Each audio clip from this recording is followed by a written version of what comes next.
I remember the first time I heard the sound.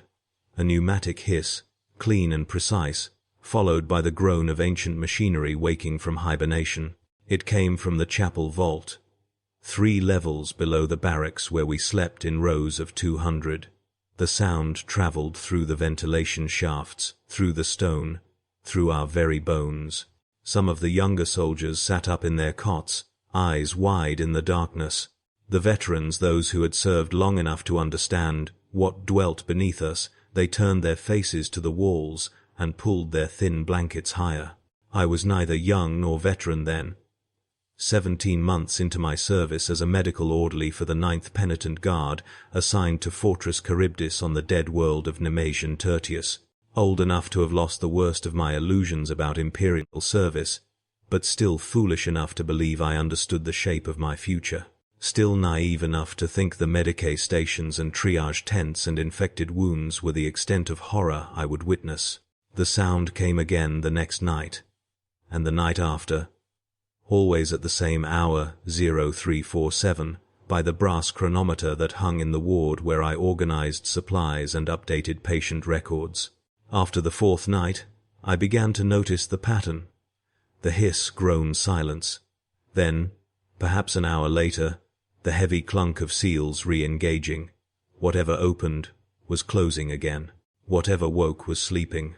I asked Sergeant Malthus about it during morning inspection. He was checking the inventory of counterseptic, running his thick fingers down the handwritten ledger I maintained with obsessive care. When I mentioned the sound, his hand stopped moving. For 3 full seconds he stood perfectly still, and in that stillness I felt the temperature of the room drop. "You will not ask about that again, Orderly Venn," he said, his voice level and dead. "You will not speak of it. You will not think of it. Do you understand?" I understood that I had made a mistake. I understood that there were protocols surrounding the sound, and I had violated them through ignorance. But I did not yet understand what the sound meant. That understanding would come later, piece by piece, like a body being assembled from scattered remains. The fortress existed to house one thing. Everything else, the barracks, the training yards, the Medicae wing, the chapel, the administrative offices, the gun batteries that pointed uselessly at empty sky, all of it was merely support structure. Architecture built around a core function. We were attendants to something that slept in the vault, and our lives were measured by our proximity to its dreams. Nemesian Tertius had been scoured by virus bombs during some forgotten compliance action, its surface reduced to grey stone and toxic dust. The fortress squatted on a plateau overlooking valleys of ash, its Gothic spires reaching toward a sky that held 2 pale suns and no clouds. Nothing lived outside the fortress walls. Nothing grew. The wind that howled across the dead stone carried only the taste of ancient char and the faint chemical sweetness of long-decayed flesh. Inside, we maintained the rituals. Prayer at dawn, labor until noon, prayer again, more labor, evening prayer, sleep.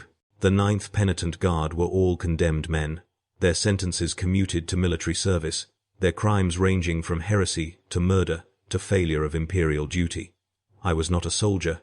I was support staff, a Medicae-trained orderly assigned to keep these wretches alive long enough to fulfill their penance. But in practice, that distinction meant very little. We all slept in the same barracks. We all ate the same grey protein paste. We all woke to the same sound. After Malthus's warning, I tried to ignore it. I would lie in my cot, count my breaths, recite the litany of the faithful servant. But my body betrayed me. My pulse would quicken at 0347. My palms would sweat. Some animal part of my brain had learned to anticipate the hiss, and it prepared for threat even as my conscious mind tried to deny its significance. I began to notice other things. The way the fortress's routine shifted around that hour, how the night watch changed positions at 0330, moving to stations that faced outward rather than inward, how the chapel doors normally open for prayer at any hour were sealed from 0300 to 0500, how certain corridors were marked with faded red paint along their baseboards, and how no one walked those corridors during the deep night. The Medicae wing occupied the eastern quarter of the fortress, a warren of vaulted chambers that smelled of counterseptic and old blood. My domain was a supply room adjacent to the main ward, where I maintained inventories and prepared surgical kits and cleaned instruments. Mindless work, mostly, the kind that allowed the mind to wander, but I found myself grateful for it. The routine was armor. The ledgers were prayer. As long as I focused on counting gauze rolls and sterilizing scalpels, I could almost forget the sound. The patients taught me more than the sergeant ever would. They came through in a steady stream, training injuries, self-inflicted wounds, the slow rot of despair that manifested as infected sores and refusal to eat. I would clean their wounds, apply counterseptic, wrap them in clean bandages, and sometimes, if they were lucid, they would talk. Private Gozan had been with the 9th for 4 years. A skeletal man with yellow eyes and hands that shook constantly, he'd tried to open his own throat with a sharpened spoon, but had botched the angle. I stitched him while he stared at the ceiling and spoke in a monotone about the first time he'd been assigned vault duty. "You go down the spiral stairs," he said. Stone steps, each one worn smooth in the center from centuries of boots. Down and down. 3 levels. The air gets colder. You can hear your breath. At the bottom there's a door, iron, 8 inches thick. 2 of you turn the wheel together. Takes all your strength. Inside is the chapel vault. I pulled the suture tight. He didn't flinch. In the center of the vault is the sarcophagus. Adamantium, blessed and inscribed with litanies you can't read because they're in a language from before the Imperium. Around it, candles. Hundreds of them. They never go out. And machinery, pipes and cables running into the sarcophagus, feeding it, monitoring it. The tech priests come once a month to perform their rituals, but mostly it maintains itself. "What's inside?" I asked, though I knew I shouldn't. Gozan's yellow eyes slid toward me. "You'll find out. Everyone does eventually. They rotate the duty. No one serves more than 3 nights in a row, and you get a full week after. But everyone serves." He smiled then, showing teeth that had been filed to points in some penal ritual I didn't want to understand. "The sound you hear at 0347? That's not it waking up.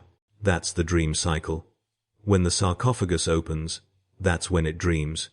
And when it dreams, it needs to see." I finished the stitching in silence. Later, I checked the duty roster in the administrative office. My name appeared on the vault watch, scheduled for 3 weeks hence. 3 nights of 8-hour shifts, standing guard over something that dreamed. The weeks passed in their grinding routine. I learned to sleep through the sound, or at least I learned to pretend. My hands moved through their tasks with increasing automaticity, measure the counterseptic, label the vials, update the ledgers, sterilize the instruments. I ate my grey paste. I recited my prayers. I kept my head down and my questions silent. But I noticed things. The way soldiers who returned from vault duty moved differently. How they would stand in the barracks at odd hours, facing the walls, shoulders rigid.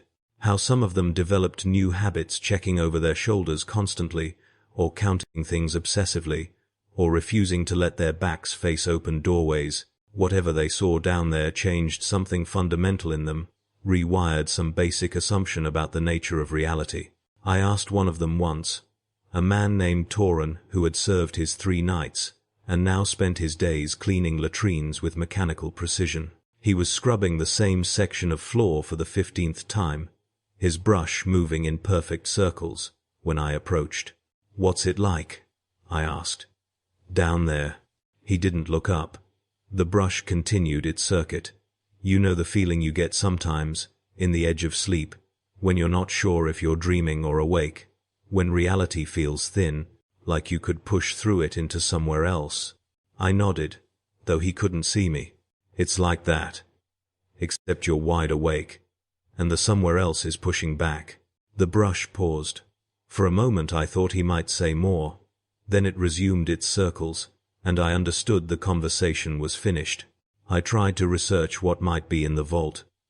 The fortress had a modest library, mostly devotional texts and military manuals.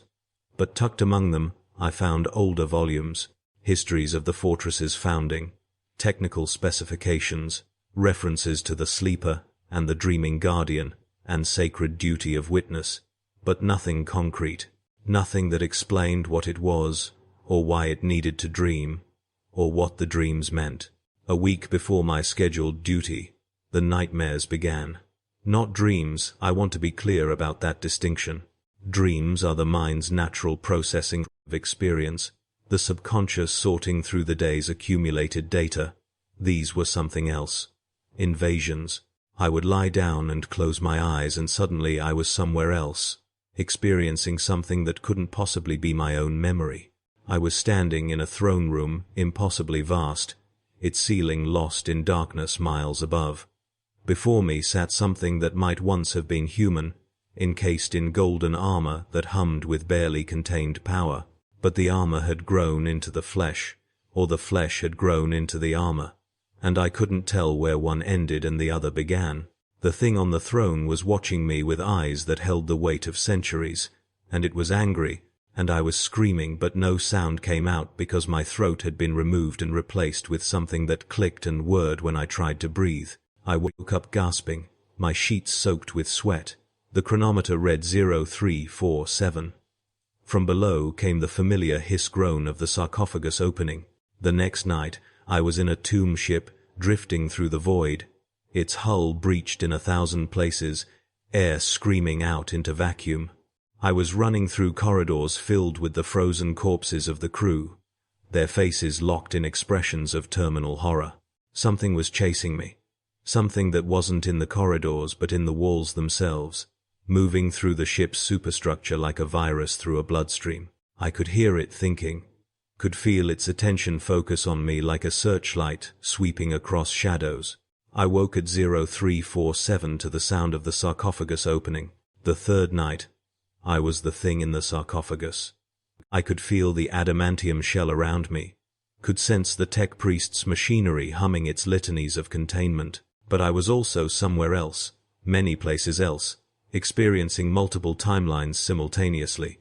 I was in the throne room and the tomb ship and 100 other locations, and they were all real, all happening now, and I was trying to hold them all in my mind at once and failing, fragmenting, coming apart like a mosaic struck by a hammer. I woke before 0347, before the opening. I lay in my cot and waited, and when the sound came, I felt it in my bones like recognition, like something inside me responding to a call I couldn't hear but could feel resonating in the hollow spaces of my skeleton. I went to the Medicae wing early that morning and found Surgeon Major Kellick performing an amputation. Private Wystan had developed gas gangrene in his left leg after a training accident, and the rot had spread faster than counterseptic could contain. Kellick worked with brutal efficiency, the bone saw screaming through femur, while 2 orderlies held Wystan down. No anesthetic. Supply shortages. The man's screams echoed off the vaulted ceiling. I stood in the doorway and watched. Wystan's face was contorted in agony, cords standing out on his neck, eyes bulging. But there was something else there too, underneath the pain, a kind of relief, as if this physical agony was preferable to whatever other suffering he'd been experiencing. As if the saw cutting through his leg was almost gentle compared to the thing that had been cutting through his mind. The leg came off. Blood sprayed across Kellick's apron. Wystan passed out, his body going limp. The orderlies carried him to a recovery cot, while I fetched the cauterizing iron from the supply room. My hands were steady as I prepared the instrument, heating it in the small furnace we maintained for such purposes. "You're on vault duty next week," Kellick said, not looking up from the stump he was binding. His voice was conversational, as if remarking on the weather. "I put you down for it myself. Need someone with a strong stomach and steady hands." I handed him the iron. He pressed it to the severed flesh, and the smell of burning meat filled the chamber. "Sir, I don't understand. I'm not military personnel. I'm just an orderly. Everyone serves."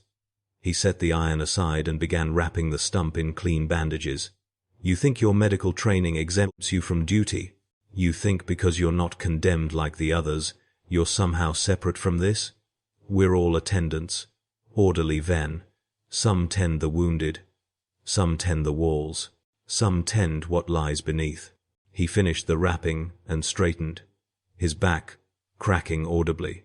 He was perhaps 50, with grey hair and hands marked by old burn scars. His eyes, when they met mine, were not unkind, but they were absolutely certain. You'll report to the vault entrance at 2200 tomorrow. You'll serve 3 consecutive nights, 8 hours each. You'll be given basic instructions. Follow them exactly. Ask no questions of what you witness. Speak of it to no one afterward. When your duty is complete, you'll return to your normal rotation as if nothing had occurred. What will I see down there? Kellic smiled, but it didn't reach his eyes. The question isn't what you'll see. It's what will see you. I spent that day in a state of numb automation, moving through my tasks like a servitor following its programming. Clean the instruments. Update the ledgers. Prepare surgical kits. Count the gauze. Measure the counterseptic. The routine that had once been armor now felt like a ritual of denial, as if by performing these mundane acts I could somehow avoid the inevitable. At 2200 I presented myself at the chapel entrance. 2 guards stood flanking the door, both wearing the dull grey armor of the fortress watch. Neither acknowledged my arrival. They simply stepped aside and pulled the door open, revealing the spiral stairs descending into darkness. I went down. The stone steps were indeed worn smooth in their centers, polished by centuries of fearful boots. The air grew colder with each level, and I could see my breath misting before me. Emergency lumens provided dim illumination at regular intervals, but they seemed to push the darkness back rather than dispel it, creating pockets of shadow between islands of sickly light. At the bottom, the iron door, and beside it another guard, this one older, with the blank expression of someone who had stood this post too many times. He handed me a data slate without speaking. I read the instructions by the dim lumen light. Vault, watch, protocols. 1. Enter chamber and secure door behind you. 2. Stand at designated position marked by brass plate. 3. Face the sarcophagus at all times during opening cycle. 4. Do not speak. Do not move from position. Do not close your eyes. 5. When sarcophagus closes, you may sit for remainder of shift. 6. Do not attempt to approach sarcophagus. 7. Do not attempt to touch any machinery. 8. If you see movement, it is not real. Ignore it. 9. If you hear voices, they are not real. Ignore them. 10. Your shift ends at 0600. Exit immediately. The guard took the data slate back. Then he and I together turned the wheel on the door, our combined strength barely sufficient to move the mechanism. The door swung inward with a groan of protesting metal. The vault was exactly as Gozen had described, a circular chamber, perhaps 40 feet across, with a vaulted ceiling lost in shadow above. In the center, the sarcophagus, a massive adamantium coffin, inscribed with litanies in languages I couldn't read, surrounded by banks of archaic machinery that hummed with power. Hundreds of candles burned in niches carved into the walls, their light steady and unflickering. I found the brass plate set into the floor, about 15 feet from the sarcophagus, and took my position. Behind me, the door clanged shut, and I heard the wheel being turned from outside. I was locked in. The chronometer on the wall read 2214. More than 7 hours, until the opening. I stood and waited. My back began to ache within the first hour, my knees within the second. But I didn't move. I kept my eyes on the sarcophagus, watching the play of candlelight across its inscribed surface, trying to make sense of the litanies and failing. The machinery hummed. Not loudly, but persistently, a sound that burrowed into the mind and made thought difficult. I found myself losing track of time, minutes blurring together, my awareness narrowing to the ache in my legs and the hum of the machines and the smell of the candles, hot wax and something else, something metallic and organic at once, like blood mixed with oil. At some point I realized I could hear my heartbeat. Not feel it, hear it. The sound was coming from outside my body, echoing off the vault walls. Lub-dub, lub-dub, steady and wrong, as if the chamber itself had synchronized to my cardiac rhythm. I thought about the protocols. Asterisk. If you hear voices, they are not real. Ignore them. Asterisk. The heartbeat continued. Not voices. The instructions said nothing about heartbeats. At 0300, the machinery's hum changed pitch. Not louder, but deeper, resonating in a lower frequency that I felt in my chest cavity. The candles flickered for the first time, their flames bending toward the sarcophagus, as if drawn by invisible wind. At 0330, I saw the first movement. In the corner of my vision, a shadow detached from the wall and slid across the floor. I kept my eyes on the sarcophagus, but I tracked the shadow's progress peripherally. It moved with purpose, circling the chamber, passing behind me, then continuing around until it merged back into the darkness it had come from. Asterisk. If you see movement, it is not real. Ignore it. Asterisk. At 0347, the sarcophagus opened. I need to be precise about what happened next, because precision is the only tool I have left to impose structure on memory that wants to fragment and scatter. The opening was not dramatic. No explosion of light or sound. The adamantium shell simply separated along seams I hadn't noticed before, the top section rising on pneumatic lifts with that familiar hiss. The machinery's hum became a sustained note, almost musical, and the candle's flames grew perfectly still, as if the air itself had stopped moving. Inside the sarcophagus was a dreadnought. Not quite. The thing in the shell had once been a dreadnought, the walking tomb of an ancient warrior too valuable to let die. His shattered body preserved in life support sarcophagus and mounted in weaponized armor. But this dreadnought had been modified, augmented, transformed into something else. The armor had been removed, the weapons stripped away. What remained was the sarcophagus alone, hanging in a web of cables and nutrient tubes, its front section transparent. Through the armor glass I could see him, what was left of him, a human torso, or what had once been human. The flesh was grey, mummified, but kept alive through tubes that fed directly into organs that should have failed centuries ago. No arms, no legs. Those had been lost in whatever ancient battle had necessitated this preservation. The head was intact, but barely more skull than face, the skin stretched tight and transparent over bone. Eyes that should have been blind moved in their sockets, and they saw me. The protocols had said to face the sarcophagus during the opening. I understood now that this wasn't about respect or duty. This was necessity. The thing in the sarcophagus needed to see, needed to confirm that reality still existed outside its shell, needed to know it wasn't alone in the dark. The eyes fixed on me. They were clear, I noticed, not clouded by cataracts or death, impossibly clear, like polished glass, and behind them I could see something moving. Not thought. Exactly. Something older and stranger than thought. The accumulated weight of centuries of half-life, of existence suspended between death and awakening, compressed into those glass-clear eyes. I stood my ground. I kept my eyes open. I faced what needed to be faced, and then it began to dream. I want to say the dreams poured out of the sarcophagus, but that's not accurate. They were already there, had always been there, filling the vault like invisible water. The opening simply made them visible. Suddenly I could see the layers of reality that existed in the same space, occupying the same coordinates but separated by barriers thinner than thought. I saw the throne room from my nightmare. It was there, in the vault, overlapping it.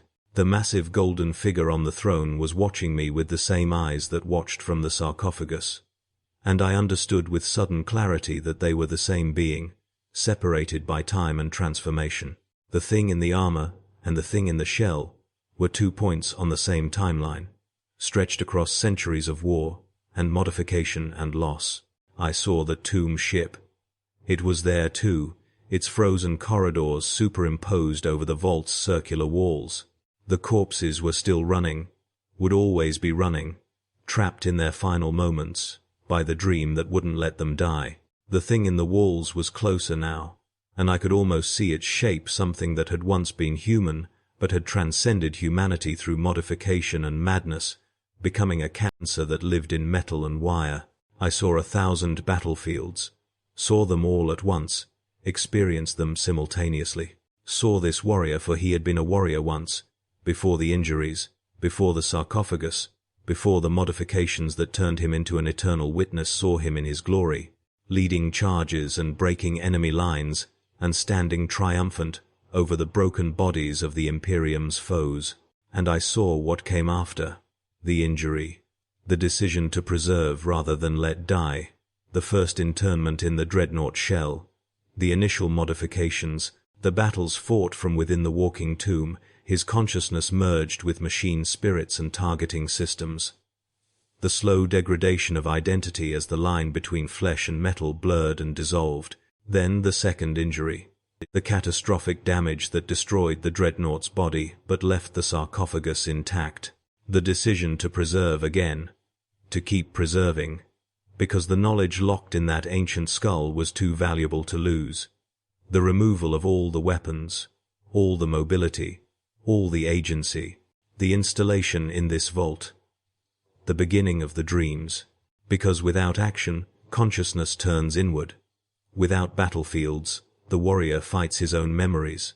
And when those memories span centuries, when they've been compressed and mixed with machine code and trauma and psychic interference from a universe that screams constantly at the edges of human perception, they become something else. They become dreams that leak out into reality, that need witnesses to anchor them, that require living eyes to watch and confirm and remember. I was that witness.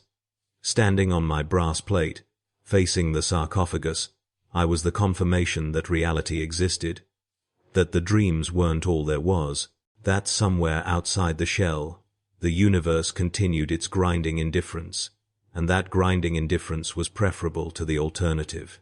The eyes in the skull watched me, measured me, and I felt something pass between us, not communication exactly, but a kind of recognition. He saw that I understood, that I grasped the horror of his existence and the purpose of my presence, that I would stand here and bear witness and then carry the memory of this witnessing back into the waking world, proving through my survival that the separation between dream and reality still held. For 1 hour, the sarcophagus remained open.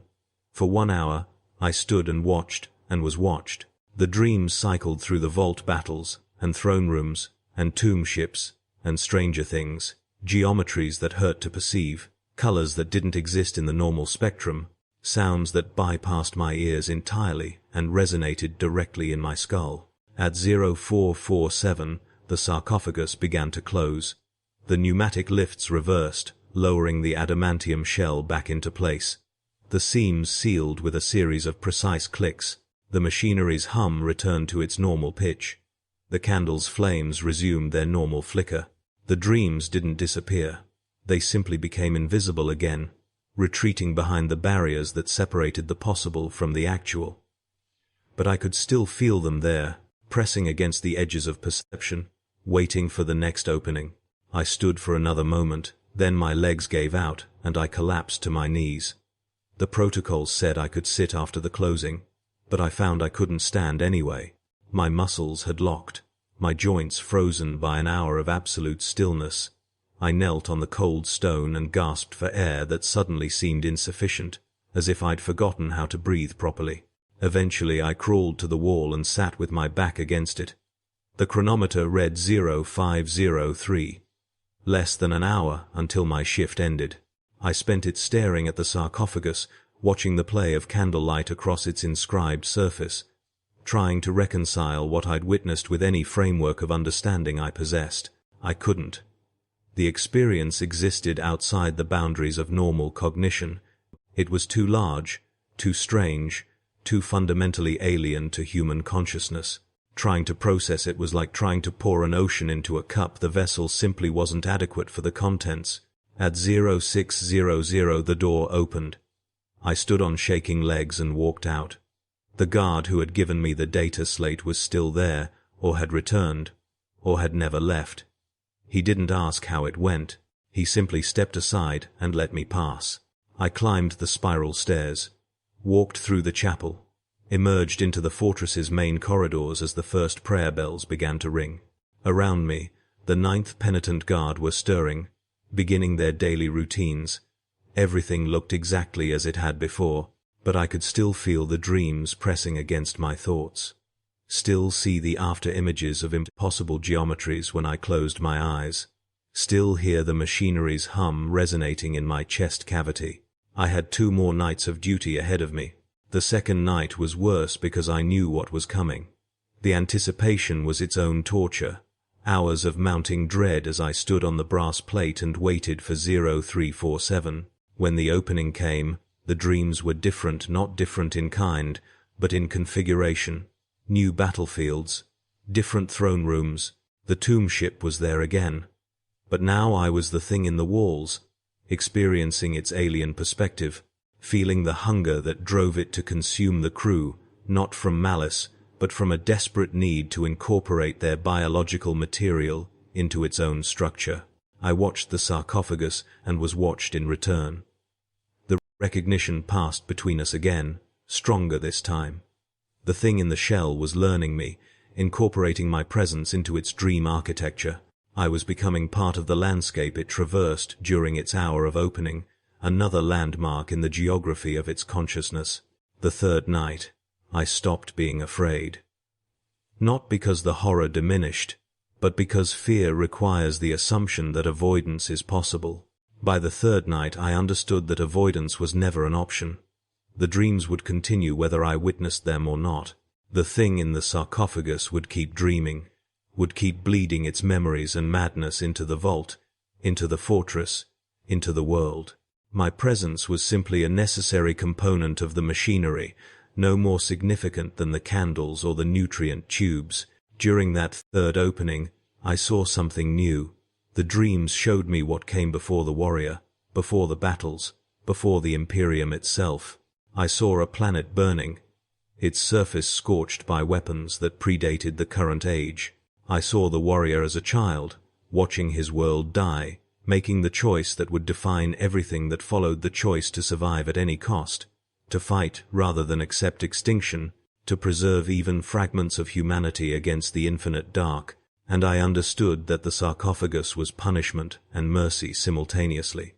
Punishment for that choice, for the violence it necessitated, for the centuries of war that followed. Mercy because it allowed him to continue existing, to keep the memories alive even as they ate him from inside like acid-dissolving flesh. The thing in the shell had no name anymore. Names required identity, and identity required coherence. And coherence was impossible when your consciousness had been fragmented across centuries of trauma and modification.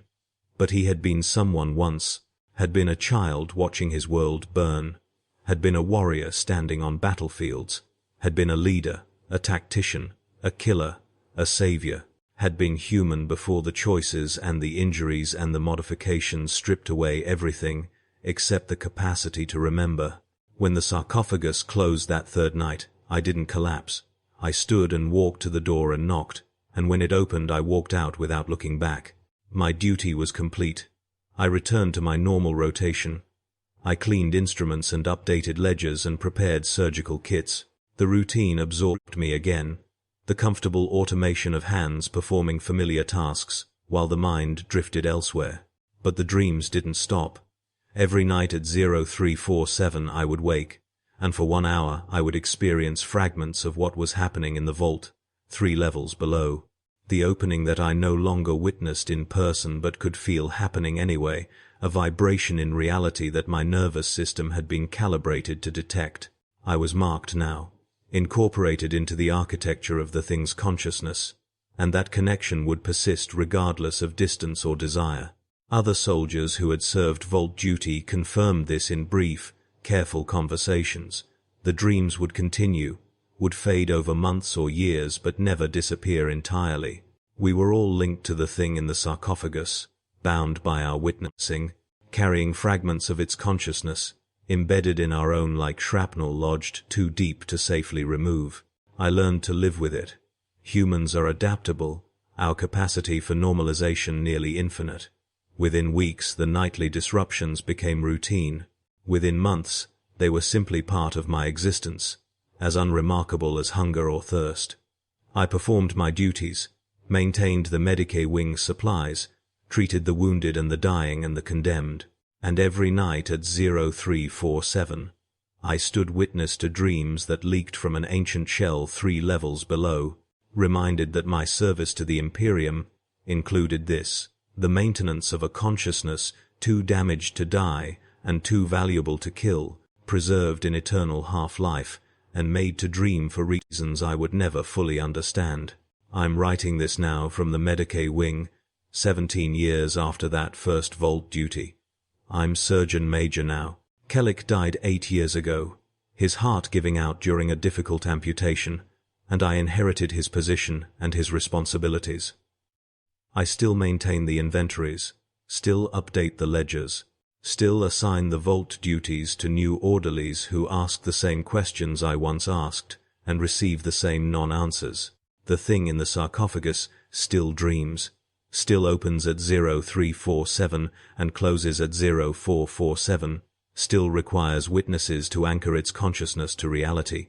The fortress still exists to maintain it, and we still serve that purpose, whether we understand it or not. I've learned some things over the years, researched what I could from the fragmentary records. The warrior in the shell fought during the Great Crusade, served under the Emperor himself before the heresy. His knowledge of that era is why he's preserved. The Imperium can't afford to lose what he remembers, even if accessing those memories requires keeping him in permanent half-life, his consciousness bleeding out in dreams that threaten the sanity of everyone who witnesses them. I've also learned that Nemesian Tertius isn't unique. There are other fortresses on other dead worlds, maintaining other shells, preserving other fragments of ancient warriors too valuable to die. The Imperium is built on this kind of horror, sustained by the perpetual suffering of those deemed too important to release. We are a civilization of tombs, tending the undying, extracting value from suffering refined into institutional process, and I've learned that I will never leave. My service contract has no end date. I signed it as an orderly and I'll die as Surgeon Major, and if they decide I'm valuable enough, they might preserve me too, might pull my dying body into a sarcophagus, might connect me to machinery that keeps the essential parts functioning, might position me in a vault somewhere and force my consciousness to dream for the benefit of those who come after. The thought doesn't terrify me anymore. That's the real horror, not that it might happen, but that I've been conditioned to accept it. That 17 years of service have eroded my capacity for outrage until I can contemplate my own potential preservation with the same clinical detachment I once applied to cleaning instruments. Tonight, I assigned vault duty to a new orderly. A young woman, 19 standard years, freshly arrived from some hive world with medical training and naive assumptions about what Imperial service entails. She asked me what she would see in the vault.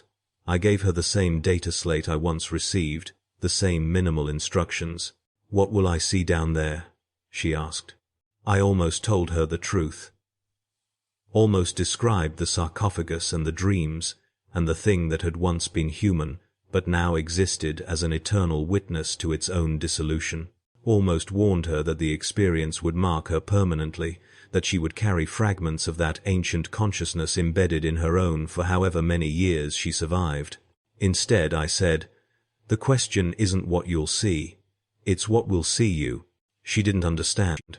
She will. In 3 hours it will be 0347. I'll wake in my quarters, Surgeon Major rates private chambers now, small mercy, and I'll feel the opening. The dreams will come, smaller than they once were, eroded by time and distance but still present. I'll experience fragments of ancient battlefields, glimpses of throne rooms and tomb ships, and stranger geometries. I'll feel the thing in the sarcophagus reaching out through our shared connection, confirming that I still exist, that reality still extends beyond the shell. And I'll think about the young orderly standing on the brass plate for the first time, facing what needs to be faced. I'll think about how her understanding will shatter and reform, how she'll learn to live with the permanent mark of having witnessed, how she'll adapt and normalize, and eventually forget how to be horrified, how she'll become like me. That's what it feels like when its sarcophagus opens. Not the dreams themselves, those are almost secondary.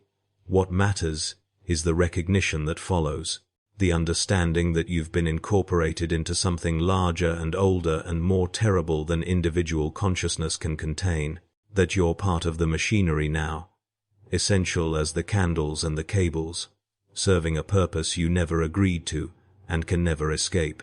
The Imperium doesn't need to force compliance. It just needs time. Enough time to erode resistance, to normalize horror, to transform the unthinkable into routine. 17 years was sufficient for me.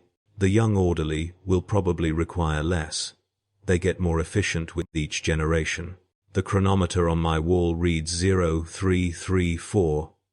13 minutes until the opening. I should try to sleep, but I know I won't.